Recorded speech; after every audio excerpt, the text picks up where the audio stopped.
I'm Colby Thelen. Yeah, wet morning out there. I dropped my tie in the parking lot in a giant puddle, so there's that to look That's why you were forward with a blow dryer. Yeah. New this morning, a man is critically hurt in a shooting at an apartment complex on Indy's northwest side. A mother and her 3 children escaped their burning home in Edinburgh. Take a look at the aftermath of that fire. We're told all of this happened before the motorcycle went right over that mound in the center of this roundabout, both victims ending up all the way on the other side. And their hope is that everybody that comes by here and sees themselves in this mirror will consider how they would want to be treated. Local leaders from across the country are in Washington this week looking for help in the battle against opioids. A Kokomo man convicted in a deadly robbery in 2016 has reached a plea agreement. From this direction to this direction, we're seeing tons of trees either uprooted or broken in half, and I just spoke with the homeowner who lives somewhere back in there. Everyone in Indiana knows the story. Some could probably even tell you every play of that game, but only a handful know how it sounded, how it felt. And Bobby Plump's last shot went through the net. Right, the boys in blue are feeling confident. They hope they can carry the momentum from last Sunday's win into this week's matchup. Like I say, I always get chastised when I go to the cobbler because I'm a heel dragger. And I always get, I need to get one of those heel savers that you were talking about. Admitting the problem, though, is the first step. Yeah, that's the first step. The next step is picking up your feet. All right. You gotta have a good pair of shoes. I get it. Absolutely. All right. And I'm Colby Thelen. It's going to be a little bit chilly this morning as well. Probably going to need to grab that winter coat. Certainly bundle up before you head out the door. But we are going to see a bit of a warm-up. Happy Tuesday. Meteorologist Star Derry helping you prepare for the day. Good morning, Star. Rachel, thank you. Breaking right now, we're taking a live look at Capitol Hill this morning. Just hours from now, the impeachment trial of President Donald J. Trump officially begins. Senate Majority Leader Mitch McConnell is calling for a speedy trial. Late last night, he released the structure for the trial's opening phase with votes on witnesses deferred until next week. Now, Ange, we know the impeachment trial officially starts today, so how's this all going to play out? Certainly keeping our eye on that. CBS 4's Alexa Green digging deeper into what to expect today. We'll hear from her in just a bit. Well, 5:05 right now, developing right now. St. Jude's School canceling classes today after a fire broke out inside the building. Firefighters said about 30 adults and 19 children were inside the school at the time, but they all got out safely. Get this, a kindergartner reportedly saw smoke and told his Cub Scout leader, who just so happened to be giving a lesson to the Boy Scout group on fire safety. Again, St. Jude's School closed today, but the St. Jude Elm will be open for preschool and pre-K. Their building was not affected by the fire. Hey, take a look at this new video coming in from Virginia's state capitol. Some 22,000 people from around the country, including from right here in the Hoosier State, flooded the streets for what ended up being a peaceful gun rights rally. The governor was concerned it could get violent and even declared a state of emergency days before the event. He also banned weapons from the rally.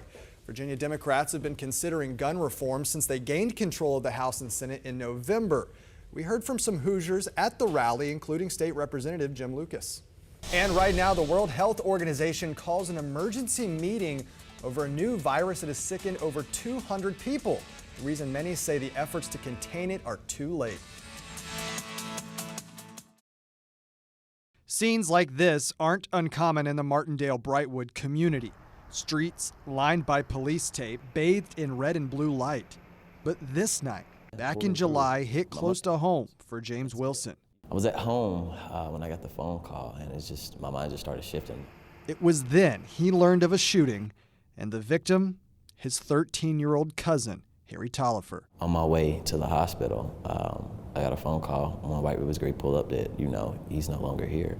Police say Tolliver was shot in the arm and neck during a fight between dozens of people, and witnesses say he was trying to break it up. It says he's setting a tone.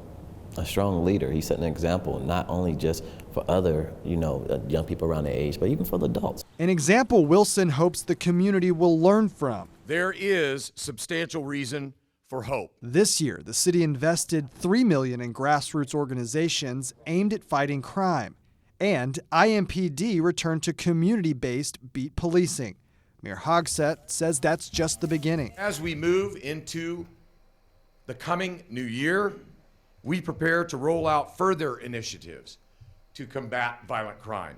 While Wilson says he believes the initiatives will help, he says that change starts at the ground level. At the end of the day, it lies on us. We know each other. We have the connections with each other Just don't sit in the house and let things like this happen. He hopes this day, more than 5 months ago now, the day they laid his cousin to rest, was a wake-up call, not just for kids in the neighborhood, but for people across the city. Do not, under any circumstances, let his memory go. We do not let that happen, because what we're doing is setting a strong precedence that this is okay, and this is not okay.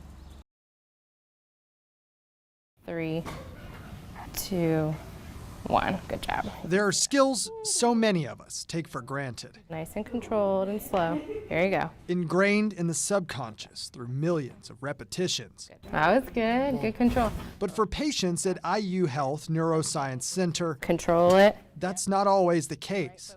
It certainly wasn't for Ben Littrell. He's worked really, really hard to be where he's at. Clear it. Get ups. Woo! Ben takes little for granted since the accident he suffered more than 2 years ago while visiting friends in Charleston, South Carolina. There was a construction site. I think the driver's view was blocked by a piece of equipment. They had to tow away the SUV that hit him. His father, Paul, remembers getting that phone call miles away in Indiana. When we got down there, he was, in a coma, so you don't really know what that means. Somebody's just asleep. Those are good strides. Good. Ben just remembers waking up in the hospital where his brain was relearning how to keep his heart beating and his lungs breathing. They, from the get-go, said based off his brain injury, he may never walk or talk again. So I blew those original doctors out of the water. That's a good scoop. Good job. Each day is a chance to prove them wrong. You're good. Each movement brings him a little closer to his ultimate goal, to run again. Ben is very self-aware, and he knows that that's part of who he is, and that he needs that in his life. If he can run again, he'll be doing that. I'm sure he'll push himself just like he does in everything else. Good job. Now he shares his story at schools and with patients who suffered the same. There you go. His message: persevere in the things you can control. Rely on faith to understand what you can't. Well, I just always think through the Bible, and if certain people worked through worse and they made the best out of it, so can I. Drop your left shoulder. Is it difficult? Yes, of course. Is there days I want to give up? Oh yeah. But I just march on.